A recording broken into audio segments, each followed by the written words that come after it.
નમસ્તે દેશ અને દુનિયાના આજના તાજા અને અગત્યના સમાચારોમાં આપનું સ્વાગત છે. આજના તાજા અને અગત્યના સમાચારો વિશે વાત કરવાની છે. તેમના પહેલા આપને મિત્રો જણાવી દઈએ કે વિડીયોને અંત સુધી જોતા રહેજો, જેથી કરીને મિત્રો આજના દરેક સમાચારો કામના છે જે તમને મળી જાય. અને મિત્રો ગુજરાતના રોજે રોજના જો તમે સમાચારો મેળવવા માંગતા હોય તો વિડીયોને એક લાઇક કરી ચેનલને મિત્રો જરૂરથી સબસ્ક્રાઇબ કરી લેજો. તો મિત્રો આજના પ્રથમ સમાચારો વિશે વાત કરીએ તો મોંઘવારી અને બેરોજગારીથી બચવું હોય તો કોંગ્રેસની સરકાર લાવો.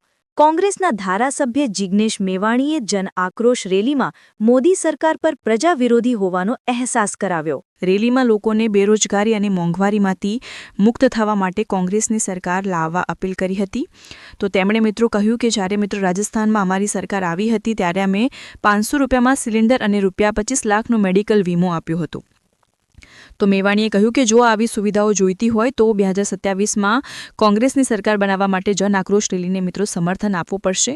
તો ખાસ કરીને મિત્રો 2027 પણ આવી રહ્યું છે અને 2027ની અંદર શું મિત્રો કોની સરકાર આવી જોઈએ? ખાસ કરીને મિત્રો નીચે કોમેન્ટ બોક્સમાં કોમેન્ટ કરીને જણાવજો કે મિત્રો ગુજરાતની અંદર 2027ની અંદર કોની મિત્રો સરકાર હોવી જોઈએ. ત્યાર પછીના સમાચારો વિશે વાત કરીએ તો હજી તો મિત્રો આફત ગઈ નથી, ત્યાં તો મિત્રો અંબાલાલ પટેલની મોટી આગાહી. ગુજરાતમાં આગામી દિવસોમાં માવઠાની શક્યતા વધી છે. ત્યારે મિત્રો હાલના દીવા વાવાઝોડાને કારણે વલસાડ, નવસારી, સુરતમાં 70થી લઈને 80 કિલોમીટર કલાકના ઝડપે પવન સાથે વરસાદ પડી શકે છે. તો 5 તારીખથી લઈને મિત્રો 10 ડિસેમ્બર દરમિયાન મિત્રો નબળા પશ્ચિમી વિક્ષેપથી હળવું માવઠું થઈ શકે છે.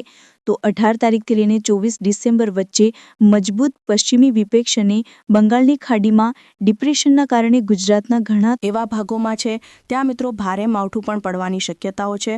ત્યાર પછીના સમાચારો વિશે વાત કરીએ તો અનુચિત જાતિના પશુપાલકો માટે પશુધન વીમા યોજના.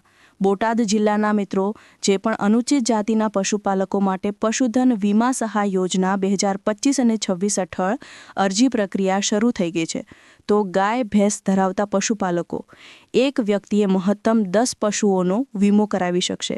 માત્ર ₹100 પ્રીમિયમ ભરીને પશુ દીઠ ₹35,000નો વીમો મળવાનો છે. તો મૃત્યુ પછી મિત્રો સીધી ₹35,000ની સહાય તેમને મિત્રો મળવાની છે. તો ઓનલાઈન અરજી માય ખેડૂત પોર્ટલ 2.0 પર કરવાની છે અને અંતિમ તારીખ 15 ડિસેમ્બર 2025 રહેલી છે. જો તમે પર મિત્રો અનુસૂચિત જાતિના હોય તો તમે મિત્રો જો તમારા ઘરની અંદર પશુ હોય તો તેમનો મિત્રો તમે વીમો કરાવી શકો છો. પશુ દીઠ મિત્રો ₹35,000નો વીમો છે તે મિત્રો તમને મળવાનો છે. તો વહેલી તકે મિત્રો આ વીમો કરાવી લેશો. ત્યાર પછીના સમાચારો વિશે વાત કરીએ તો ખેડૂતોનું પેકેજ 20. મિત્રો સંઘવીની ટૂલકીટ. ગુજરાતમાં મિત્રો વિપક્ષે મુખ્ય મુદ્દાઓથી ડાયવર્ટ કરવામાં હર્ષ સંઘવી અને સરકાર મિત્રો સફળ રહ્યા. તો મેવના પટ્ટા ઉતારવાના નિવેદન પર સંઘવીય પ્રતિક્રિયા આપીએ, જેથી મિત્રો કોંગ્રેસને જન આક્રોશ યાત્રા અને ખેડૂતોના મુદ્દેથી ભટકી અને દારૂ પર ચડી ગઈ. તો કોંગ્રેસ અને આપે સંઘવી અને દારૂનું જ રટણ કર્યું. તો ડીજીપી વિકાસ શાહ અને ભાજપ પ્રમુખ જગદીશ વિશ્વકર્માએ પણ આ મુદ્દો વધાર્યો. તો સંઘવીની આ ટૂલકીટથી ખેડૂતોનો મુદ્દો મિત્રો અભરાએ ચડ્યો છે. ત્યાર પછીના સમાચારો વિશે વાત કરીએ તો કપાસ ઉત્પાદકો માટે મિત્રો આનંદના સમાચાર. મિત્રો બોટાદ જિલ્લાના ખેડૂતો માટે હાલ અત્યારે કપાસને લઈને સારા સમાચાર આવ્યા છે. આજથી મિત્રો કોટન કોર્પોરેશન ઓફ મિત્રો ઇન્ડિયા એટલે કે CCI દ્વારા મિત્રો ટેકાના ભાવે કપાસની ખરીદી શરૂ કરી દેવામાં આવી છે.